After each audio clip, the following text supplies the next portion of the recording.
The Brush Murder. Who killed Valerie Graves? It was supposed to be a peaceful Christmas. But in the sleepy village of Bosham, England, the festive silence was shattered by a scream that still echoes through Sussex to this day.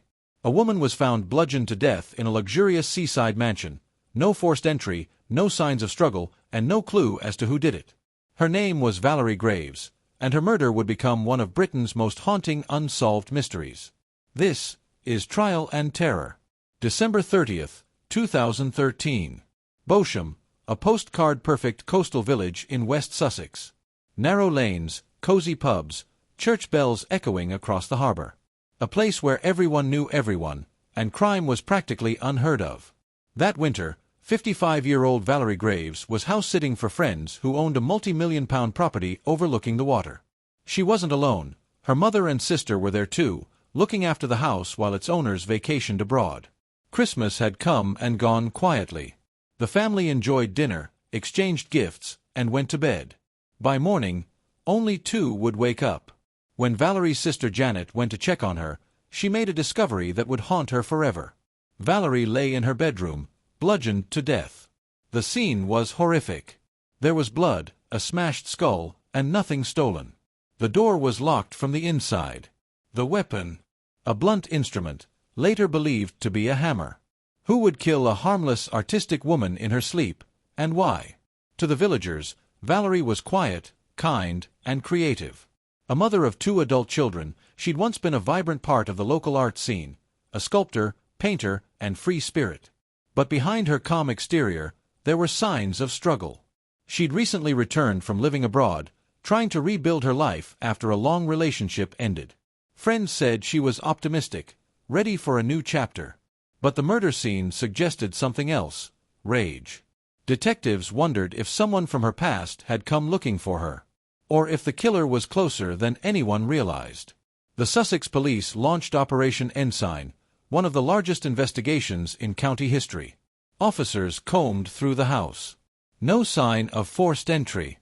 No broken windows. Nothing missing.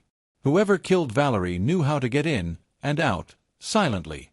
Fingerprints, footprints, hair, all collected. But there was only one major clue: a DNA profile. It belonged to a man. But there was no match in the national DNA database. The trail went cold. The small village of Bosham was rocked with fear. People started locking their doors for the first time in decades. Rumors spread about a local handyman, a jealous ex, even traveling strangers who might have targeted the house. Months turned into years, and the murder of Valerie Graves became a ghost story whispered in village pubs. Then, in 2019, nearly 6 years after the murder, a breakthrough. Police used familial DNA tracing, a powerful forensic tool that can identify relatives of unknown suspects. It led them to a 27-year-old man named Javier Zabaleta, a builder from nearby. His DNA matched the profile left at the crime scene. Zabaleta was arrested in Romania and extradited to the UK. He denied everything. He said he didn't even know who Valerie was. But evidence told another story. Forensic experts confirmed his DNA was found in the bedroom where Valerie was killed. The prosecution believed he'd been working on renovations in the area and targeted the house, possibly thinking it was empty. The motive? Robbery gone wrong.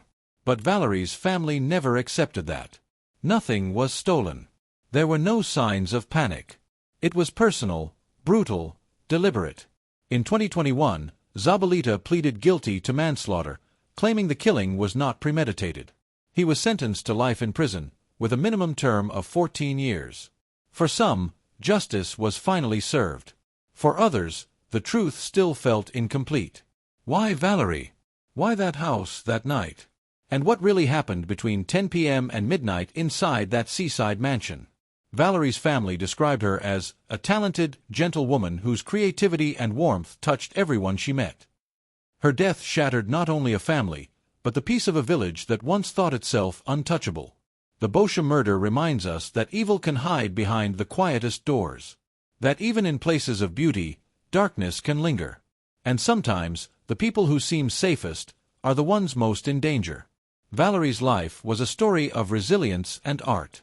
Her death, a story of rage, silence, and betrayal. This is trial and terror. Do not forget to like, share, and subscribe as we uncover the darkest crimes and coldest mysteries the world has ever known. Until next time, stay curious, stay cautious, and remember, justice begins with truth.